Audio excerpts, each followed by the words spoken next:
Assalamualaikum warahmatullahi wabarakatuh. Perkenalkan, nama saya Hairunisa Maima dari kelas 6B. Di sini saya akan mempresentasikan tentang makalah ilmu pendidikan Islam, yaitu problematika dan segi-segi pendidikan Islam di Indonesia. Di sini ada 5 poin. Yang pertama yaitu pengertian pendidikan Islam. Pendidikan adalah proses dengan mana semua kemampuan manusia, bakat, dan kemampuan yang diperoleh yang dapat dipengaruhi oleh pembiasaan, disempurnakan dengan kebiasaan-kebiasaan yang baik melalui sarana yang artistik dibuat dan dipakai oleh siapapun untuk membantu orang lain atau dirinya sendiri untuk mencapai tujuan yang ditetapkan, yaitu kebiasaan yang baik. Pendidikan Islam adalah segala usaha untuk memelihara fitrah manusia serta sumber daya insani yang ada padanya menuju terbentuknya manusia seutuhnya yang sesuai dengan norma Islam. Dan poin yang selanjutnya yaitu dasar-dasar pendidikan Islam. Dasar-dasar pendidikan Islam ada yang pertama Al-Quran. Al-Quran adalah kalam Allah yang diturunkan kepada Nabi Muhammad SAW melalui malaikat Jibril. Dalam Al-Quran terdapat pedoman hidup bagi umat Islam sebagai landasan bermuamalah. Di dalamnya terkandung ajaran pokok yang dapat dikembangkan untuk keperluan aspek kehidupan melalui ijtihad. Dan yang kedua As-Sunnah. As-Sunnah ialah perkataan, perbuatan, ataupun pengakuan Rasul Allah SWT. Yang dimaksud dengan pengakuan itu ialah kejadian atau perbuatan orang lain yang diketahui Rasulullah dan beliau membiarkan saja kejadian atau perbuatan itu berjalan. Yang ketiga ijtihad. Ijtihad adalah istilah para fuqaha, yaitu berpikir menggunakan seluruh ilmu yang dimiliki oleh ilmuwan syariat Islam untuk menetapkan atau menentukan sesuatu hukum syariat Islam dalam hal-hal yang ternyata belum ditegaskan hukumnya oleh Al-Quran dan Sunnah. Dan poin selanjutnya yaitu tujuan pendidikan Islam. Adapun beberapa tujuan pendidikan yaitu yang pertama tujuan umum. Tujuan umum ialah tujuan yang akan dicapai dengan semua kegiatan pendidikan, baik dengan pengajaran atau dengan cara lain. Yang kedua, tujuan akhir. Tujuan akhir pendidikan Islam itu berlangsung selama hidup. Maka tujuan akhirnya terdapat pada waktu hidup di dunia ini telah berakhir pula. Dan selanjutnya tujuan sementara. Tujuan sementara yaitu tujuan yang akan dicapai setelah anak didik diberi sejumlah pengalaman tertentu yang direncanakan dalam suatu kurikulum pendidikan formal. Dan selanjutnya tujuan operasional. Tujuan operasional ialah tujuan praktis yang akan dicapai dengan sejumlah kegiatan pendidikan tertentu. Dan poin selanjutnya yaitu problematika dan segi-segi pendidikan Islam di Indonesia. Terdapat dua faktor dalam problematika tersebut, yaitu faktor internal dan faktor eksternal. Yang pertama faktor internal. Masalah kurikulum,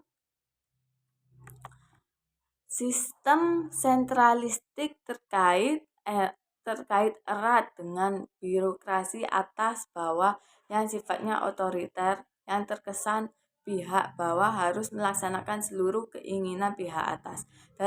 Dalam sistem yang seperti ini, inovasi dan pembaruan tidak akan muncul. Dalam bidang kurikulum, sistem sentralistik ini juga mempengaruhi output pendidikan.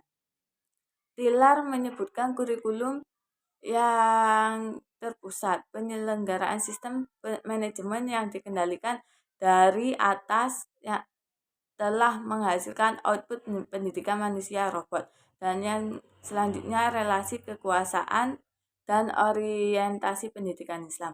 Tujuan pendidikan pada dasarnya hanya satu, yaitu memanusiakan manusia atau mengangkat harta dan martabat manusia atau human dignity.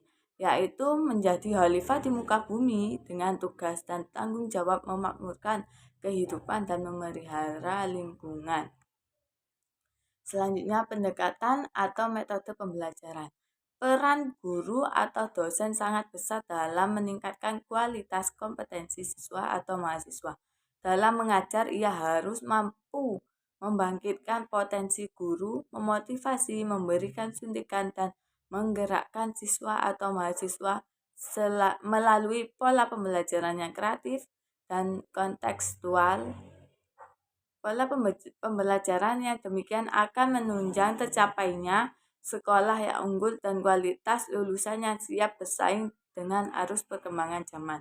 Dan selanjutnya, profesionalitas dan kualitas SDM. Salah satu masalah besar yang dihadapi dunia pendidikan di Indonesia sejak masa Orde Baru adalah profesionalisme guru dan tenaga pendidik yang masih belum memadai. Secara kuantitatif, jumlah guru dan tenaga pendidik lainnya agaknya sudah cukup memadai, tetapi dari sikap mutu dan profesionalisme masih belum memenuhi harapan. Dan yang selanjutnya, biaya pendidikan. Faktor biaya pendidikan adalah hal penting dan menjadi persoalan tersendiri yang seolah-olah menjadi kabur mengenai siapa yang bertanggung jawab atas persoalan ini. Dan faktor selanjutnya yaitu faktor eksternal. Yang pertama tuh general knowledge. Kelemahan dunia pendidikan Islam berikut adalah sifat ilmu pengetahuannya yang masih terlalu general atau umum dan kurang memperhatikan kepada upaya penyelesaian masalah. Dan selanjutnya dikotomatik. Masalah besar yang dihadapi dunia pendidikan Islam adalah dikotomi dalam beberapa aspek, yaitu antara ilmu agama dan ilmu umum, antara wahyu dengan akal, setara antara wahyu dengan alam. Yang selanjutnya, sertifikat oriented. Pola yang dikembangkan pada masa awal-awal Islam yaitu tolab al-ilm telah memberikan semangat kalangan muslim untuk gigih mencari ilmu, melakukan perjalanan jauh penuh resiko guna mendapatkan kebenaran suatu hadis, mencari guru di berbagai tempat dan sebagainya. Dan selanjutnya, poin selanjutnya, orientasi pendidikan Islam di Indonesia. Pendidikan Islam sebagai proses penyandaran. Pendidikan Islam harus diorientasikan untuk menciptakan kesadaran kritis masyarakat. Sehingga dengan kesadaran kritis ini akan mampu menganalisis hubungan faktor-faktor sosial dan kemudian mencarikan jalan keluarnya. Hubungan antara kesadaran tersebut dengan pendidikan Islam dan globalisasi ialah agar umat Islam bisa melihat secara kritis bahwa implikasi dari globalisasi bukanlah sesuatu yang given atau takdir yang sudah digariskan oleh Tuhan, akan tetapi sebagai konsekuensi logis dari sistem yang struktur globalisasinya itu sendiri.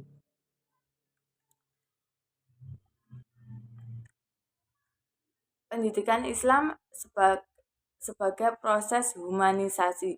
Proses humanisasi dalam pendidikan Islam dimaksud sebagai upaya mengembangkan manusia sebagai makhluk hidup yang tumbuh dan berkembang dengan segala potensi yang ada padanya. Sekian presentasi dari saya. Apabila ada kesalahan, mohon maaf sebesar-besarnya. Wassalamualaikum warahmatullahi wabarakatuh.